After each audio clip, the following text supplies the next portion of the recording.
हाय, मैं कमल जाटवा फिर आज आपके लिए एक वीडियो लेकर आया हूँ। इस वीडियो में मैं भाई आपको एक ऐसी लड़की के बारे में बात बताना चाहता हूँ जो हिंदुस्तान की एक योद्धा और सुरवीर लड़की थी, जिसके स्पाइंस में करीबन 2-3 फ्रैक्चर और पैर में एक में रोड डली हुई थी और तीसरा का पैर बिल्कुल कट चुका था।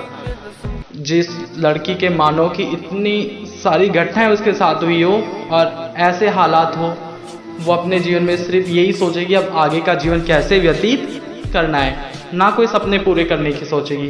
उस लड़की ने अपने जीवन के चलते लेकिन उसने सपने सजाए कि मुझे इस दुनिया की सबसे ऊंची चोटी माउंट एवरेस्ट पर फतेह प्राप्त करनी है। और एक दिन ऐसा आया जिस दिन ये सारी सपने उसने अपने अरमानों को सही किया और साकार किया। आज उसी के बारे में मैं आपको कुछ बताना चाह रहा हूँ। उसकी कहानी जो उसके साथ दुर्घटना थी जो उसके साथ हुई थी। 11 अप्रैल की बात है भाई, जब वो लखनऊ से दिल्ली आ रही थी तो ट्रेन का सफ़र था। तो उसी ट्रेन के अंदर कम से कम 4-5 बदमाश भी थे। अरुणिमा के गले में जैसे उन्होंने गोल्ड चैन देखी तो उन्होंने उन पर झपटने की कोशिश की और गोल्ड चैन को छीनने की। तो अरुणिमा जो थी वो नेशनल वॉलीबॉल चैंपियन थी, उसे कुछ स्प्रिंट आते थे। उसने जैसे उन पर किए तो वो उन पर गुस्सा होकर के उन्होंने अरुणिमा को चलती ट्रेन से नीचे फेंक दिया। ये उसके जीवन की सबसे दर्दनाक कहानी थी। इससे भी ज़्यादा दर्दनाक कहानी भाई ये थी कि जैसे ही उन्होंने देखा और फेंकने के बाद में दूसरी तरफ से भी ट्रेन आ रही थी। जैसे उस दूसरी तरफ से आती हुई ट्रेन के टक्कर खा के अरुणिमा दूर जाके गिरी तो वो कुछ समय के लिए घायल हुई। जैसे ही थोड़ी देर में आंखें खुली तो देखा कि उसका एक पैर बिल्कुल कट चुका था। उठने की कोशिश की तो उसे उठाया नहीं जा रहा था क्योंकि उसके स्पाइंस में 2-3 फ्रैक्चर और दूसरे पैर का भी फ्रैक्चर हो चुका था और एक पैर तो बिल्कुल कट चुका था। जैसे जैसे इस बातों को देखा और वो अपनी मदद के लिए पुकारने लगी, कोई मुझे बचाओ, मेरी मदद करो। लेकिन उसे बचाने के लिए कोई नहीं आया। रात भर करीबन 7 घंटे तब तक वो पड़ी रही। बेचारी ने उसके पैर को देखा कि उसके पैर पे मक्खी लगी हुई है, वो दर्दनाक पीड़ा से गुजर रही है और वहीं पे कुछ कीड़े मकोड़े होते हैं वो भी उसके पैर के लग रहे थे। लेकिन वही उस हालात में भी वो कुछ कर नहीं पा रही थी क्योंकि वो अपने शरीर से इतनी चोटिल हो चुकी थी, इतनी घायल हो चुकी थी कि वो कुछ करना चाहती तो भी असंभव था। जैसे जैसे सुबह हुई तो वहाँ के कुछ लोगों ने देखा कि एक लड़की वहाँ पर पड़ी हुई है। उन्होंने उठाया और पास के ही डिस्ट्रिक्ट हॉस्पिटल में उसे भर्ती कराया। भर्ती करने पर जैसे ही एमएस कुछ डॉक्टर उन्होंने कहा कि हमारे पास ब्लड की सुविधा नहीं है, हम ट्रीटमेंट नहीं कर पाएंगे। तब उस लड़की ने कहा कि सर, जब मैं ट्रेन की टक्कर खा के 6-7 घंटे वहाँ पर पड़ी रही तब मुझे इतना दर्द नहीं हुआ। आप अब जो मेरा पैर काटोगे वो मेरे भले के लिए काटोगे। मानोगे नहीं भाई, आप ये बात सुन करके डॉक्टर हैरान रह गए, उनके रोंगटे खड़े हो गए और उन्होंने इस जज्बे को देख करके अपने बॉडी के अंदर से दोनों ने 1-1 यूनिट खून काढ़ा और अरुणिमा को दिया और उनका इलाज स्टार्ट किया। ऑपरेशन करने के बाद करीबन कुछ दिनों के बाद ये बात जब मीडिया में फैली तो पता लगा कि ये जो अरुणिमा है ये नेशनल चैंपियन है। तो इस बातों को सुनकर इन्हें दूसरे अच्छे हॉस्पिटल में शिफ्ट किया गया। वहाँ से करीबन 25 दिन बाद उन्हें वहाँ से डिस्चार्ज किया गया। लोग डिस्चार्ज होने के बाद में अपने जीवन के उस पैर के बारे में सोचते हैं कि अब हमें बस ज़िंदगी जीनी है, लेकिन अरुणिमा ने इससे बिल्कुल अलग सोचा। इन्होंने सोचा कि मुझे दुनिया को दिखाना है, कुछ प्रूफ करना है कि इंसान पैर से विकलांग होने पर कभी विकलांग नहीं होता। असली विकलांग तब होता है जब वो दिल और दिमाग से विकलांग हो जाता है। वो घर ना जा करके उन्होंने जो 1984 में एक मैडम थी जिनका नाम था बछंद्री पाल, वो उनके पास गई और उनसे उन्होंने कहा कि मैम, मुझे माउंट एवरेस्ट की फतह प्राप्त करनी है।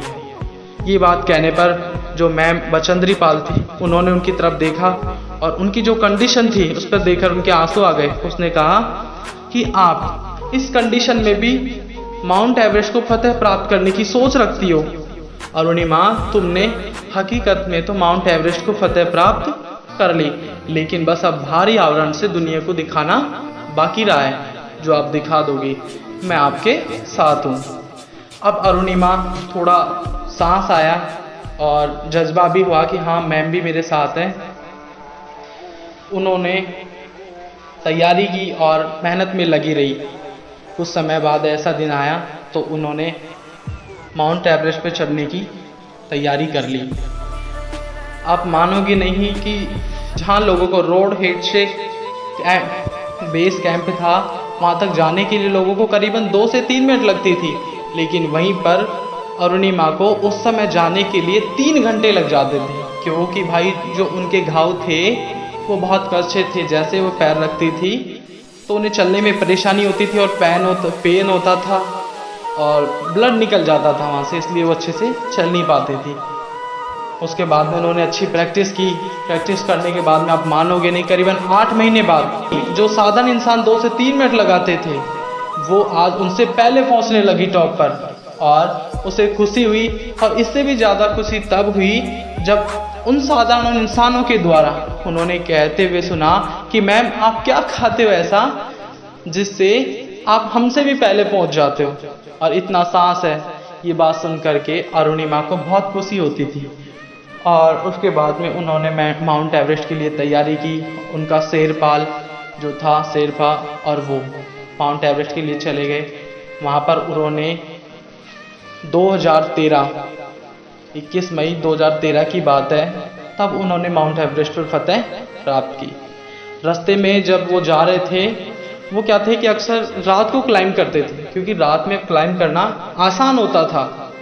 तो तीसरे जो स्टेप आता है वहाँ, उसका नाम मुझे याद नहीं आ रहा, आएगा तो मैं कमेंट में लिख दूंगा। तो क्या था कि तीसरा फिर वहाँ से जैसे रात को वो क्लेम करने के लिए निकली, तो निकलते टाइम उनकी जैसे ही टॉर्च वहाँ पर पड़ी, तो वहाँ का दृश्य देख करके अरुणिमा चकित रह गई, मानो कि एक पल के लिए उनकी सांसें रुक गई हो। क्योंकि जिस मुकाम के लिए, जिस काम के लिए अरुणिमा वहाँ पर आई थी, ऐसे ही वहाँ पर उनसे पहले कुछ लोग आए थे।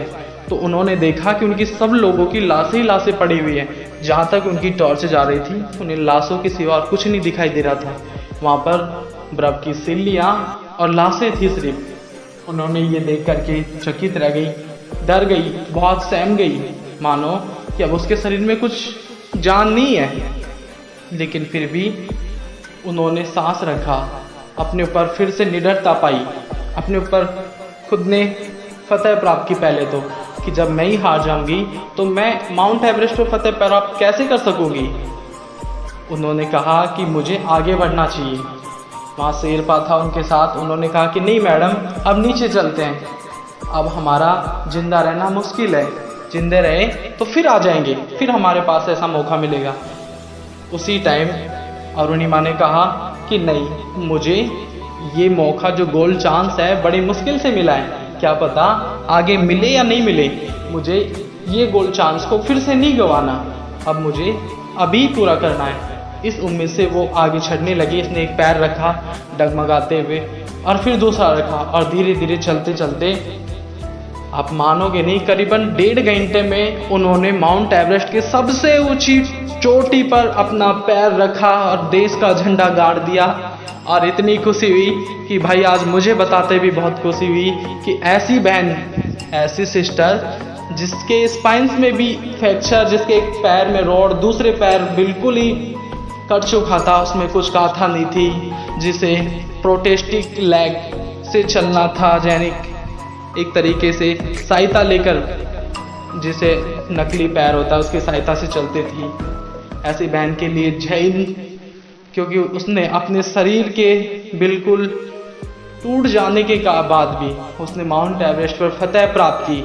आज वो सिस्टर आज भी हार नहीं मान रही और अपनी बुलंदियां छूती जा रही है। उसने आज वो हर ट्रिप को पूरा करने की कोशिश करी है। उसका नाम, जी हाँ, अरुणिमा है।